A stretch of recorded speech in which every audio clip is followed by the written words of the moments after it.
আসসালামু আলাইকুম বন্ধুরা, আশা করছি আপনারা সবাই ভালো আছেন। আজকে আমরা যে ভিডিওটা দেখব তা হচ্ছে লিভিং রোড ব্রিজ বা জীবন্ত শিকড় সেতু। পাহাড়ি রাজ্যের মেঘালয়ের পূর্ব খাসি জেলা ও পশ্চিম জয়ন্তিকা জেলার ৭২টি গ্রামে রয়েছে প্রায় ১০০টি বেশি লিভিং রোড ব্রিজ, অর্থাৎ জীবন্ত সেতু, যা সম্প্রতি ইউনেস্কো ওয়ার্ল্ড হেরিটেজের সম্মান ছিনিয়ে এনেছে। আজ আমি আপনাদের নিয়ে যাব তাদের মধ্যে একটিতে।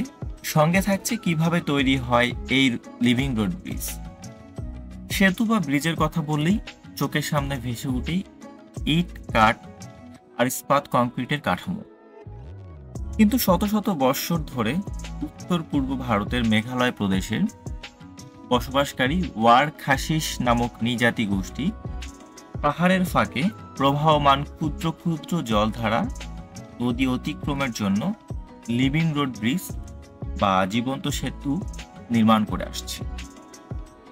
জীবন্ত শিকড় সেতু তৈরিতে ব্যবহৃত হয় ফাইকাস ইলাস্টিক নামক এক রাবার গাছের, এবং এই রাবার গাছের কাণ্ড থেকে বেরিয়ে আসা শক্ত নির্ভরযোগ্য সেকেন্ডারি রুট, আমরা যাকে বলি ঝুড়ি মূল। প্রাকৃতিকভাবে বেড়ে ওঠা এই সেকেন্ডারি রুটকে দীর্ঘ পরিকল্পিত প্রয়াসে জীবন্ত সেতুতে পরিণত করা হয়। রাবার গাছের এই ঝুড়ি মূলকে জলধারা বা নদীর উপর দিয়ে সোজাসুজি পরিচালিত করে খাসিয়া সম্প্রদায়ের নিজস্ব অভিজ্ঞতা ও পর্যবেক্ষণ উদ্ভাবনীয় শক্তিকে কাজে লাগায়। প্রথমে সুপারি গাছের কাণ্ডকে মাঝ বরাবর দুই ভাগে ভাগ করা হয়। তার কেন্দ্রস্থলে সোজা ছিদ্রপথ তৈরি করা হয়। ছিদ্রপথে রাবার গাছের শীর্ণ বর্ধনশীল শিকড় বা ঝুড়ি মূল প্রবেশ করিয়ে দেওয়া হয়। সময়ের প্রবাহে সুপারি কাণ্ডের ছিদ্রপথে সেই মূল জলধারা উপর দিয়ে নদীর অপর পাড়ের দিকে অগ্রসর হয়।